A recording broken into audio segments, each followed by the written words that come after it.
रुक्मिणी के 3 जन्म की कथा बहुत ही मार्मिक कथा है। रुक्मिणी के 3 जन्मों की चर्चा। ये रुक्मिणी सतयुग में मालूम वेदवती नाम की कन्या थी। बड़ा गौर से सुनो, वेदवती नाम की कन्या, और पिता का नाम था सत्यकेतु मुनि, माता का नाम था किरणवती। बचपन काल में पिताजी अपनी बिटिया को वेदों की कथा सुनाया करते थे। वेदों की कथा सुन सुन करके नाम पड़ गया वेदवती। और लिखा है बहुत सुंदर कि वेद सुनत भई सुता ललामा, वेदवती राखो निज नामा। वेदवती कन्या ने अपना एक संकल्प किया था माता बहन भाइयों। क्या संकल्प लिया था? या मम ब्याह ब्रह्म के संगा, और नर को हम दी है नहीं अंगा, नर को हम दी है नहीं अंगा। मेरा विवाह ऐसे के साथ में होगा जिसके नाम पर एक बार चूड़ियां पहन लूं, फिर दोबारा उतारनी ना पड़े। ये अपना संकल्प लिया। एक दिन की बात है, पिताजी जंगल में हवन के लिए समिधा लेने गए हैं। अब माता कुएं पर पानी भरने गई है। भैया कन्या अकेली थी। इतने में लंकाधिराज रावण विमान पर बैठ के आया, विमान खड़ा किया और रावण पास में गया। और रावण बोला,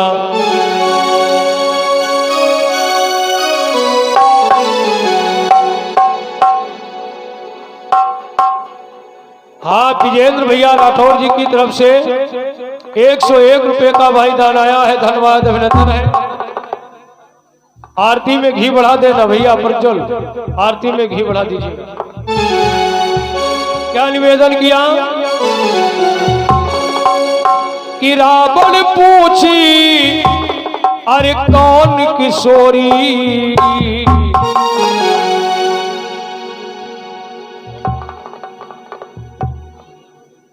और 201 रुपए का दान भैया मोनू पंडित जी की तरफ से आए हैं। बहुत बहुत धन्यवाद।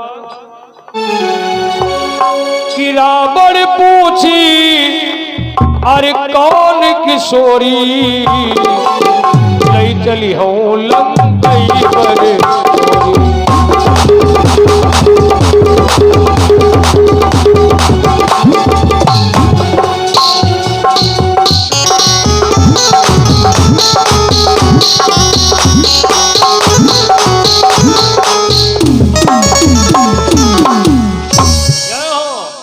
निवेदन किया कि रावण पूछी अरे कौन किशोरी, लई चली हूं लंकई बर डोरी।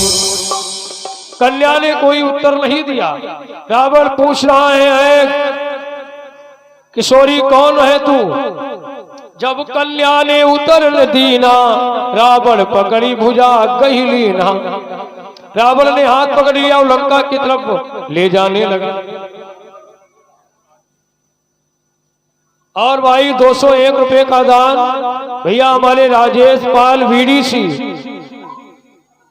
डेयरी मालिक जिनकी तरफ से आया है। बहुत बहुत धन्यवाद।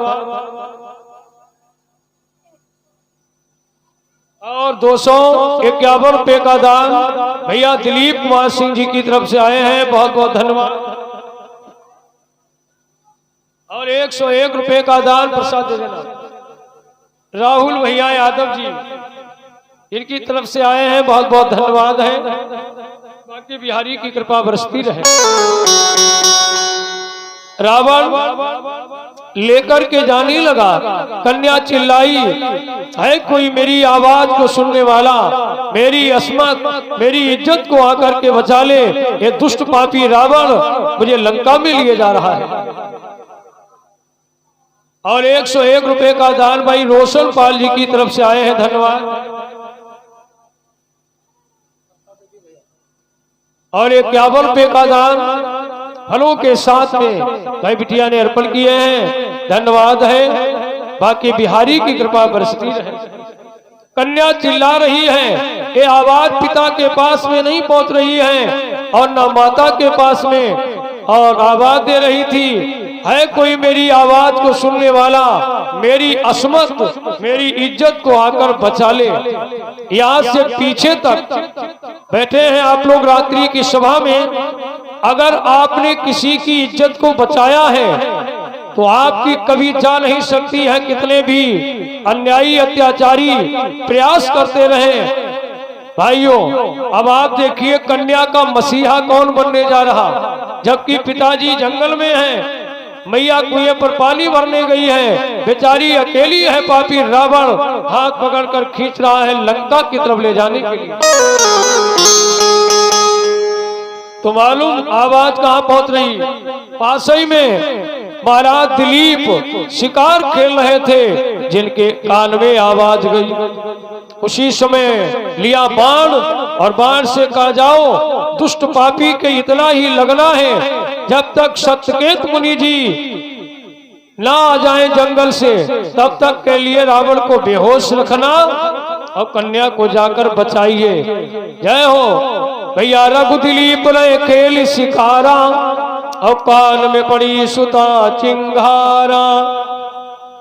चला दिया बाण, आया बाण रावण के लगा, रावण बेहोश होकर गिर गया। कन्या आश्रम के अंदर चली गई। जब सत्यकेतु मुनि जी आए लौटकर तो रावण पड़ा था, मूर्छा बंद था, लेकिन जो सत्यकेतु मुनि आए उठ करके रावण खड़ा हुआ। महात्मा ने पूछा, भैया कि मुनि पूछी कहाँ थे बलधामा, रावण काती करत विश्रामा।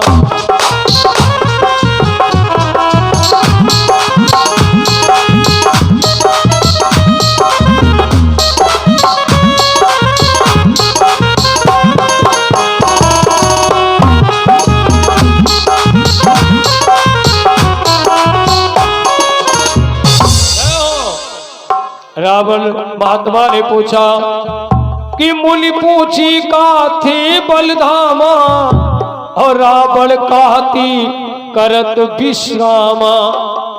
कहा हमें थकान आ गई थी इसलिए मैं आराम कर रहा था। महात्मा को क्या मतलब, महात्मा आगे चले गए और जो भैया तब तक मौका मिला आगे बढ़े ऋषि बलवंका, भागी गयो रावण तब लंका। रावण लंका को चला गया। आइए मैनेजर साहब, इंडियन गैस मैनेजर। वाह भाई, धन्यवाद।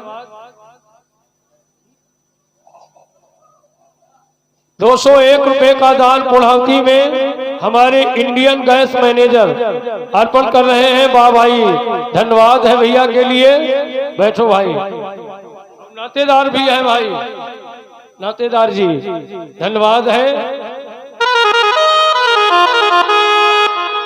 भाइयों, तो रावण तो चला गया। अब महाराज जी जब आश्रम में आए हैं, अब मैया भी आ गई, तो कन्या रो रही थी। पिता ने कहा, बेटी क्या हुआ? अरे कहा, पिताजी आज दुष्ट पापी रावण ने मेरे हाथ को पकड़ लिया है और हमारी योजना फेल हो गई। कहा, बेटी कैसी योजना? कहा, पिताजी मैंने योजना बनाई थी, या मम ब्याह ब्रह्म के संगा, नर को हम दी है नहीं अंगा। हमने कहा था कि ब्रह्म के सिवा हमारे शरीर को कोई छू नहीं सकता, पर पापी रावण ने मेरे हाथ को पकड़ लिया। अरे पिताजी ने कहा, बेटी किसी ने जबरन तुम्हारा हाथ पकड़ लिया, तुम्हारा धर्म नहीं गया, इसलिए मान जाओ। लेकिन कन्या मानी नहीं। कहा, पिताजी वो कुछ नहीं, मेरी योजना बेकार चली गई, आप चिता बनवाइए, मैं जलने के लिए तैयार हूं। नहीं मानी कन्या, चिता तैयार हुई, बैठ गई, अंगूठे से अग्नि को प्रकट किया और धू धू करके आग जली। कन्या जलती चिता में जल रही है अग्नि में, और रावण को श्राप दे दिया, अरे दुष्ट पापी रावण, आज तेरी वजह से मैंने अपना शरीर अग्नि में समाहित किया है। लेकिन एक बात याद रखना दुष्ट पापी रावण, सुनो, जैसे आज मैं जल रही हूं, एक दिन बहुत जल्दी आने वाला है, तो बचेगा नहीं, बचेगा नहीं, याद रखना कि कल्याण तीनों और श्राप असंका, ऐसे ही जरई दुष्ट तेरी लंका।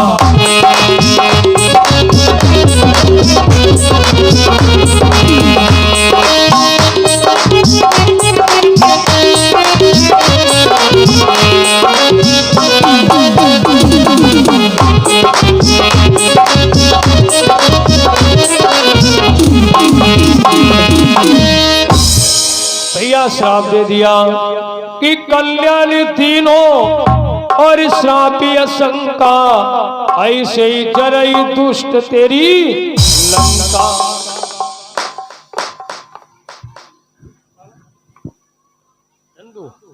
एक 51 रुपए का दान भाई नंदू यादव जी की तरफ से बिटिया ने अर्पण किए।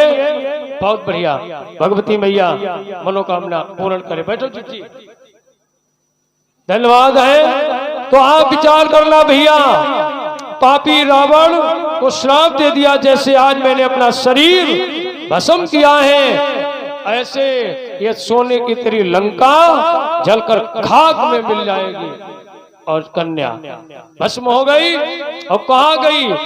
देखिए, चिता बनाई जली ते ठाई, जन्मी सोए जनक घर आई। वही वेदवती कन्या महाराज जनक के यहाँ सीता बनकर के प्रकट हुई। वही सीता जी अब द्वापर में राजा भीष्मक जी के आंगन में रुक्मणी का अवतार लिया। ये तीसरे जन्म की कथा है, रुक्मणी बनकर के आई है। अब एक शहर पड़ता है कुंदनपुर, मालूम है कुंदनपुर कहाँ है?